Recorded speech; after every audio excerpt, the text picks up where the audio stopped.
तू ही सागर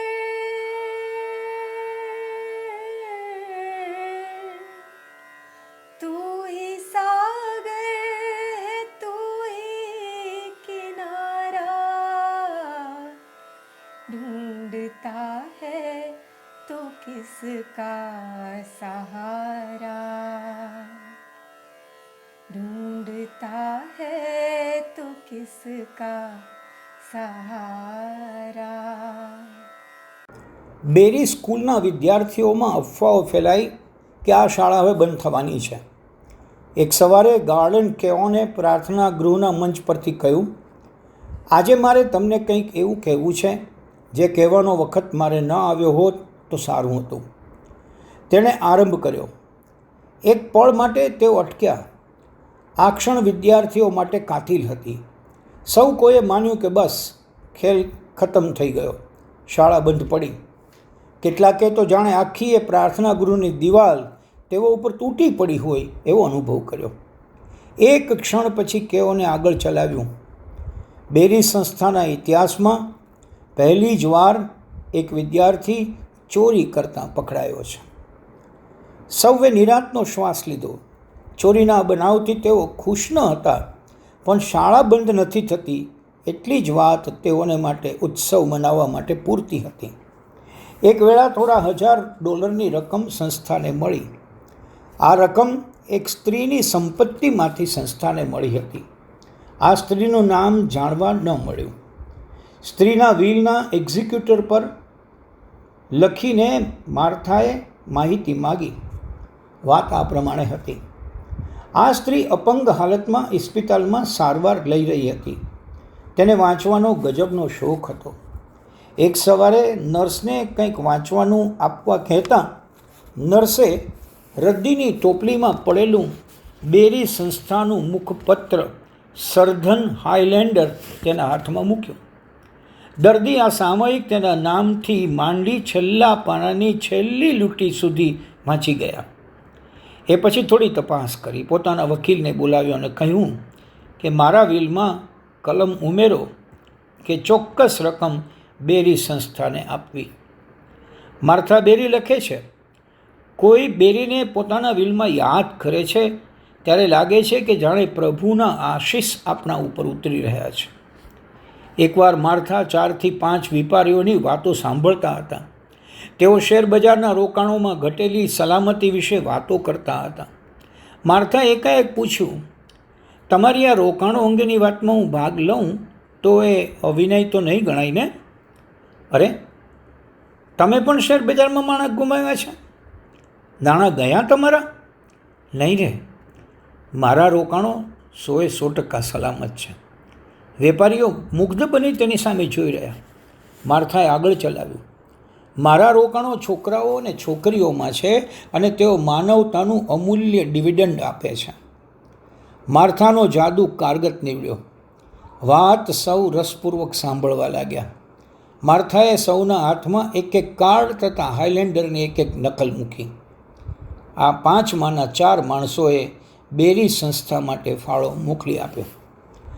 શાળામાં બીજા પણ કેટલાક પ્રશ્નો ઉપસ્થિત થયા. એમાંનો એક પ્રશ્ન હતો, વિદ્યાર્થીઓએ સિગારેટ પીવી કે નહીં? ઘણા મા બાપ ઈચ્છતા હતા કે શાળામાં સિગારેટ પીવા પર સંપૂર્ણ પ્રતિબંધ મૂકવો જોઈએ, પરંતુ હાઈસ્કૂલ અને કોલેજના છોકરાઓ ખેતરોમાં કે અન્યત્ર છાની રીતે સિગરેટ પીતા હતા. આ પ્રશ્ન આરંભના દિવસોમાં જ્યારે માર્થા સમક્ષ આવ્યો ત્યારે વિદ્યાર્થીઓ ઓછી સંખ્યામાં હતા, એટલે સારી રીતે હલ થઈ શક્યો. ડેવિડ નામનો છોકરો તંબાકુ ખાતો હતો. કુમારી બેરીએ તેને મળવા બોલાવ્યો. તને તંબાકુ ચાવવાની આદત ક્યારથી પડી? જ્યારથી ચાલવા શીખ્યો ત્યારથી પડી, ડેવિડે જવાબ આપ્યો. માર્થાએ પૂછ્યું, તારા શિક્ષણ ખાતર તું તંબાકુને મૂકી શકે એમ તને લાગે છે? તમને મારામાં જે શ્રદ્ધા છે એ જોતાં મારે તંબાકુ છોડે છૂટકો, ડેવિડે કહ્યું, અને એણે તંબાકુ છોડી દીધી. પણ હવે શાળા વિસ્તરી રહી અને પ્રશ્ન આ રીતે હલ થાય એમ રહ્યો નહીં.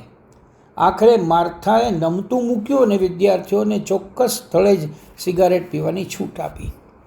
આવો જ પ્રશ્ન છોકરીઓના વાળને બોયકટ કરાવવા અંગેનો હતો.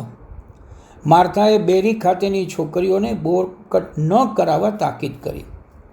રજાઓ ગાળ્યા પછી છોકરીઓ ફરી શાળામાં જોડાઈ ત્યારે 2-3 છોકરીઓએ બોબ કટ કરાવ્યા. તેઓને ઠપકો અપાયો. પણ પૂર્વના પ્રવાસે ગયા પછી માર્થાએ ત્યાંથી એક પોસ્ટકાર્ડ મહિલા વિભાગના ડીન પર મોકલ્યું. એમાં લખ્યું, છોકરીઓ ભલે બોબ કટ કરાવે. આ અરસામાં સરકારે પશુપાલન પર કર નાખ્યો અને માર્થાને છેલ્લા કેટલાક વર્ષોનો સામટો કર આપવો પડશે એવી નોટિસ મળી. શાળા પાસેથી કર ન લેવાવો ઘટે એવી દલીલ વોશિંગ્ટન આગળ ન ચાલી. સૌએ કહ્યું કે આપણું આમાં કાંઈ નહીં વળે. વોશિંગ્ટન સામે લડવાનો કોઈ અર્થ નથી. આ કર આપણે આપવો જ પડશે. પરંતુ આ સંજોગોમાં સંસ્થાને આટલો કર આપવો પોસાય એમ તો હતો જ નહીં. કંઈક માર્ગ તો કાઢવો પડશે. માર્થાએ વિચાર્યું અને તેમણે ઇનેઝને સૂચના આપી, આપણે તરતની ગાડીમાં વોશિંગ્ટન જવાનું છે, તું તૈયારી કર. માર્થા પ્રમુખ ફ્રાન્કલિન રૂઝવેલ્ટને ઓળખતા હતા, પણ આમાં પ્રમુખને સીધા મળવાનું તેમને ઉચિત ન લાગ્યું. તેમણે વોશિંગ્ટનની હોટલમાં જઈ શ્રીમતી એલેનોર રૂઝવેલ્ટનો સંપર્ક સાધવાના પ્રયત્નો શરૂ કર્યા. 1 કલાક દરમિયાન સંખ્યાબંધ સેક્રેટરીઓની ઝાળ વિંધાયા પછી ફોન પરથી એક પરિચિત અવાજ સંભળાયો. એલેનોર રૂઝવેલ્ટે માર્થા બેરીને મુલાકાતનો સમય આપ્યો. માર્થાએ જઈ એલેનોર રૂઝવેલ્ટ આગળ સમગ્ર પરિસ્થિતિની રજૂઆત કરી. તેમણે કહ્યું કે પશુપાલન એ સંસ્થા માટે, સંસ્થાના વિદ્યાર્થીઓ માટે છે. એલેનોર રૂઝવેલ્ટ તેમને લાગતા વળગતા અધિકારીઓ પાસે લઈ ગયા. આ અધિકારીઓએ તપાસ શરૂ કરી. માર્થા પોતાના હિસાબો વગેરેના ચોપડાઓ પોતાની સાથે જ લાવ્યા હતા. કેટલીક બધી દલીલો પછી માર્થા જીત્યા. સરકારે બેરી સંસ્થા પાસેથી આ કર ન ઉઘરાવવાનો નિર્ણય લીધો. વોશિંગ્ટન સાથે કુમારી બેરી એવું લડ્યા. એટલું જ નહીં, પણ સહજતાપૂર્વક લડીને સફળ પણ થયા. અને તેઓ જ્યારે પાછા ફર્યા ત્યારે તેમના ચહેરા પર ઘણા વખત પછી સંતોષનું સ્મિત હતું. तू ही सागर